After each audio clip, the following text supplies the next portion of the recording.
absolutely every car we see through here in the last 3 years has had a major ethanol contamination issue. Hi Walter, I'm Simeon. Hello Simeon. Welcome to Classic Collective.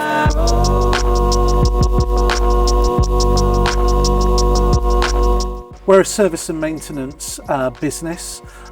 We look after cars from approximately 1950 through to the year 2000. And we major on making our customers' cars reliable for driving around and enjoying. So we're not really in the sort of collect and put in a garage and look at it market. We're in the market of people who actually use their cars. I'll show you a bit about the cars. So the ones down on the right here, for various reasons, are ready to get worked on. Actually, the Jaguar in the corner, this is an XK150 fixed head coupe, and we're just tracking down some auto electrical issues with this one. But this is quite a good example of cars that we look after. It's designed really to do long distance driving, brake upgrade, upgrades to the cooling system and to the fuel delivery system, power steering, big brakes, so that the cars are reliable, easy to drive on modern roads. And you know the people are going to be comfortable doing 100+ mile events, and actually that's one of the things that a lot of our customers do. They go on historic tours. Either this is more sort of a holiday style event car, but we have just had 2 customers go across South America, which you know, there were a lot of issues to overcome with lubricants and brake fluids and things like that, because of the altitude and the heat and also the cold that they were going to experience. I think that's something I associate the Classic Collective with, is this kind of balance between originality and then sensible, pragmatic upgrades that give the customer that ability to use and enjoy their car in a modern situation and kind of relax into the fact that they've got something that they can rely on, and they're not going to spend their whole holiday lying underneath it trying to fix it. And I think that's a really nice way of looking at it, because there's a lot of cars that are tucked away in collections and not really used in that way, whereas I think all of your customers seem to zoom in and out and be actually enjoying it quite often all year round, or using them more frequently than other owners. The idea is to stop short at building a hot rod, basically. So it's to add to the car's ability without changing it from what it was. And I think you've sort of kind of on that front, you've partnered with quite a few different people, to supply maybe upgraded starters and alternators and electrical stuff and cooling and all of those upgrades. We work with a lot of small engineering firms that produce specific solutions for the classic car market, whether that's better brakes, whether it's better cooling, whether it's better lubricants, frankly, because there are lots of small areas, 8 small areas, that if you concentrate with classic cars, you can make them almost as, if not more reliable than a modern car. It's about keeping temperature under control. It's about having the right amount of fuel delivered. It's about the car being properly serviced with the correct lubricants, so that everything's working in the right temperature range. And actually, if you look after a car and keep it within the right temperature range, it'll run. As soon as the temperatures, whether it's internal in the engine with the lubricants, they spike, you start to get wear and other issues. Whether it's outside the engine, you can get problems with wiring looms, because as the heat builds up in the engine bay, resistance goes up in the wiring loom, and that causes all sorts of problems. Same with the cooling system, and it just goes on from there. So one of the key things is looking after heat in the car. See what else you've got. So this is a perfect example of what heat does to a motor car when it gets out of control. This is a Ginetta G15, so British sports car, kit car essentially. You'd turn your mother's 1000cc Imp in the mid-70s into a little sports car.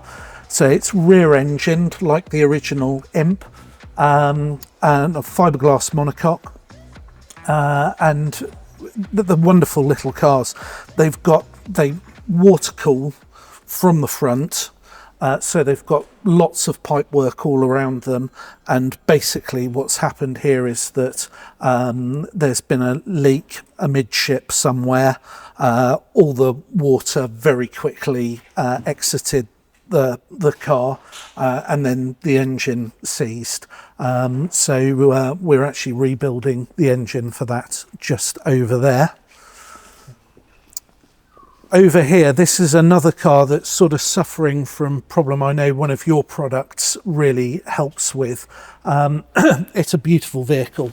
It's a Ferrari Dino from the early 1970s.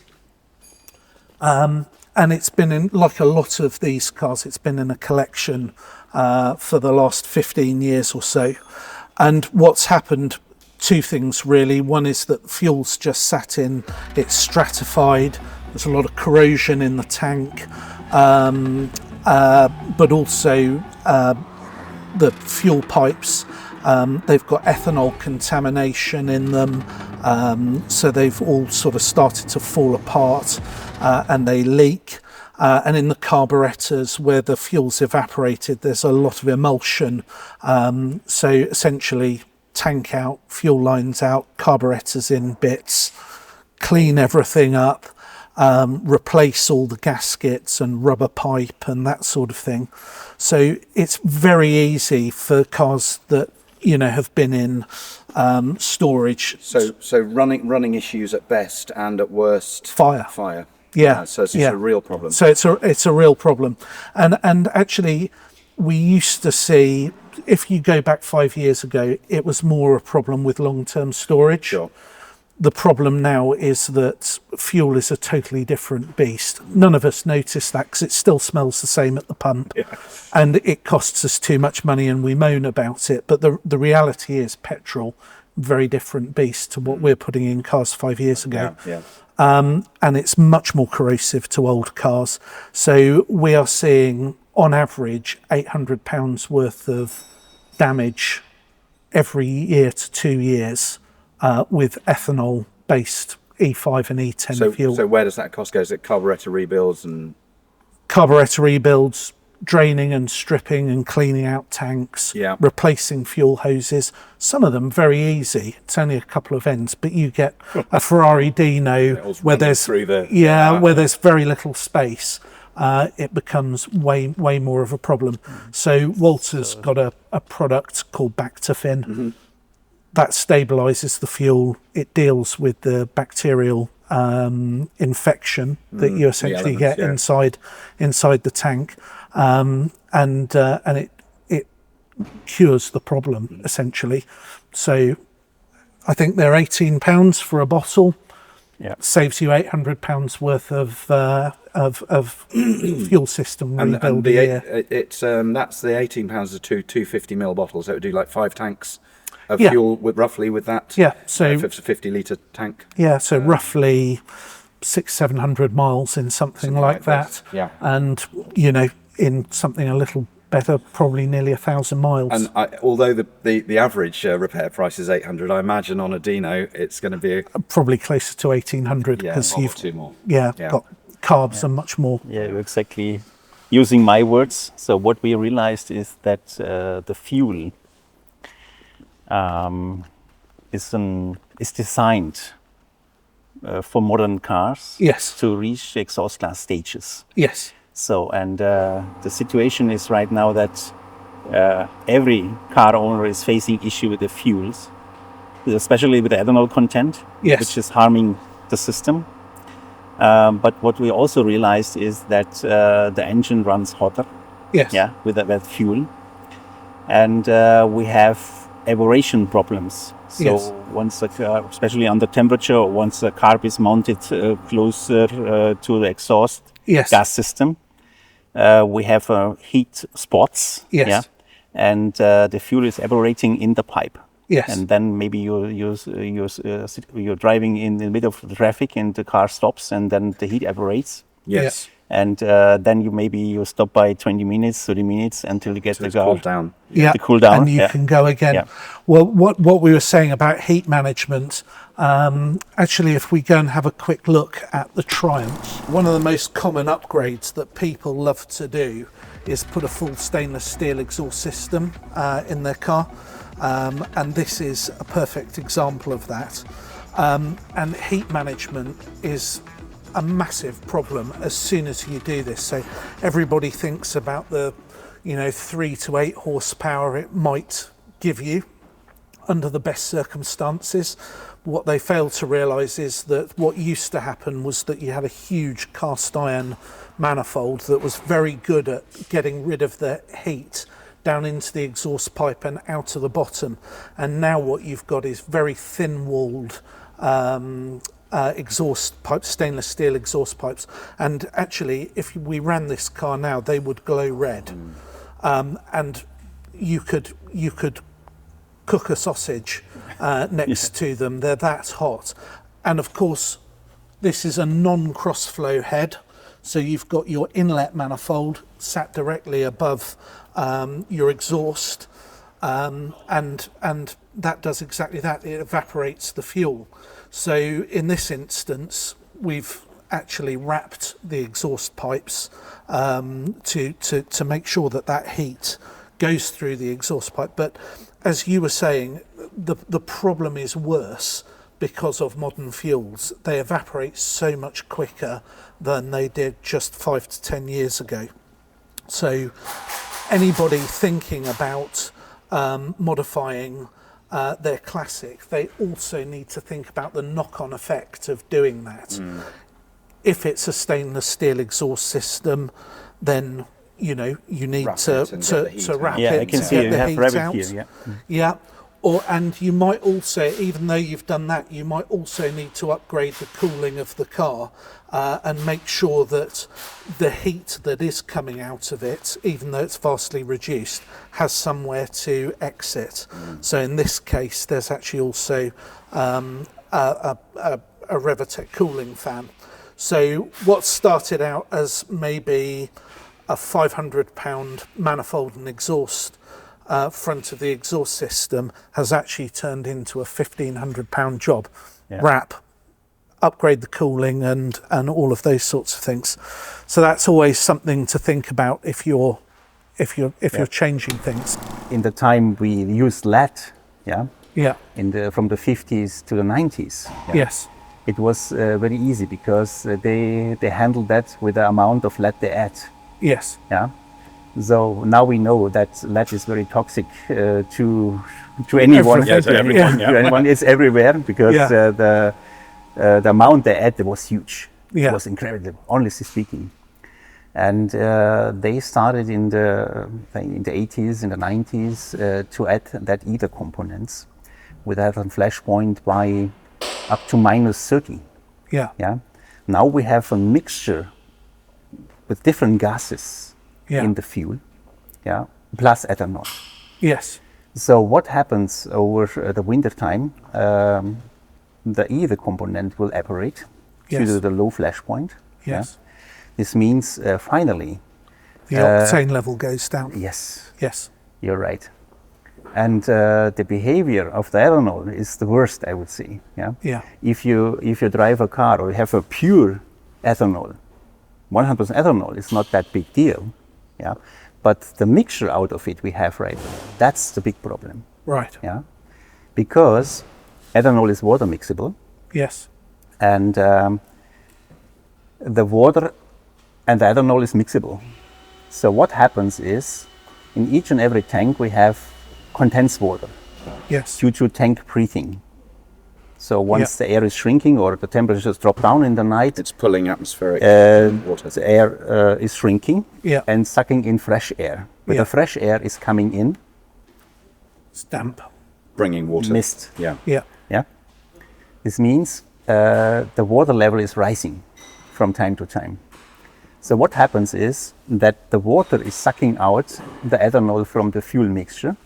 In the bottom of the tank, it remains a water-ethanol mixture. And the ethanol is switching to vinegar in a short time.